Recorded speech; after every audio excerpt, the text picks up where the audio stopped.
This seems to me utterly extraordinary that a bloke can appear on a jihadi TV show with an ISIS flag and no one does anything to stop him. But this keeps happening.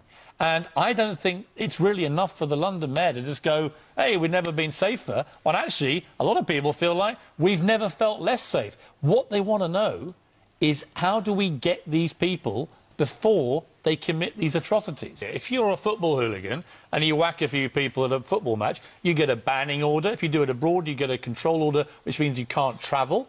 You know, and yet if you're a jihadi who wants to go to Syria and fight against British troops on some occasions, we just let you calmly come back in. Only one of them is currently under one of these control and yet orders. 400 have come back out of the 850 who've gone to Iraq or Syria to fight. How do we know how many? I mean, obviously this is a UK problem. You are mayor of the capital city where the most recent terrorist attack has taken place. How many of those 400 have come back to London? The estimate is just over half. So when you where are they? When you look at the no, but seriously, where are they? How are we letting people back in to the UK who haven't just been trained? They've actually fought potentially against our troops. How are we letting them back in without knowing exactly where they are and what they're up to? Because out of all the thousands of people that we're concerned about, surely those who've actually gone to fight are the biggest risk. Well, that's one of the reasons why it doesn't make sense for the government to be cutting resources from those... where are they? You're the mayor of this capital city. Where are they?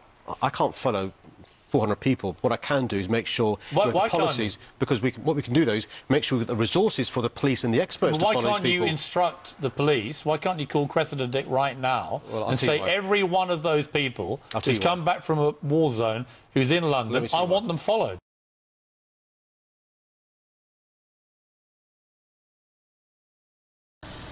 Hey Charlotte County, this is Charlotte County Cop Watch, and I wanted to explain what fair use is.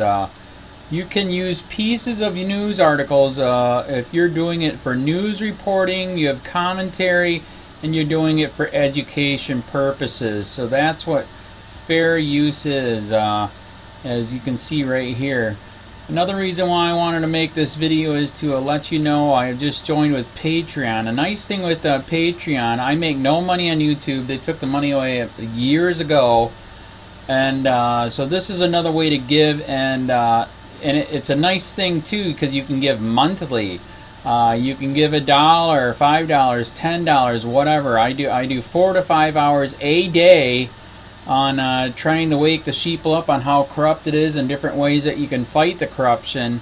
So Patreon is a way that you can do it, and then of course the old way is still there. Donate to Charlotte County Cop Watch with PayPal or credit card.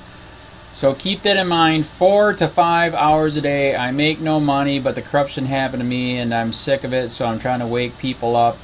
But my wife would love it if if we could get some help out there. There's 47,000 subscribers. Just think if each one of you subscribers just gave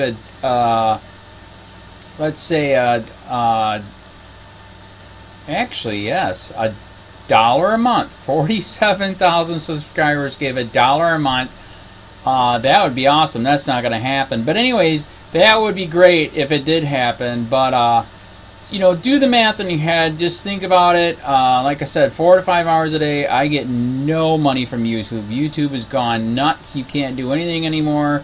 They're taking the money away everywhere. So these are a couple different ways that you can still help out with all this time that I put in. And as you know, I'm in a special situation where, at least I can do it, 4 to 5 hours a day. We have a cleaning company during the day. That's what allows me to do this, and we're debt-free. So this is my hobby. I don't go fishing and all that other crap. I try to save the world.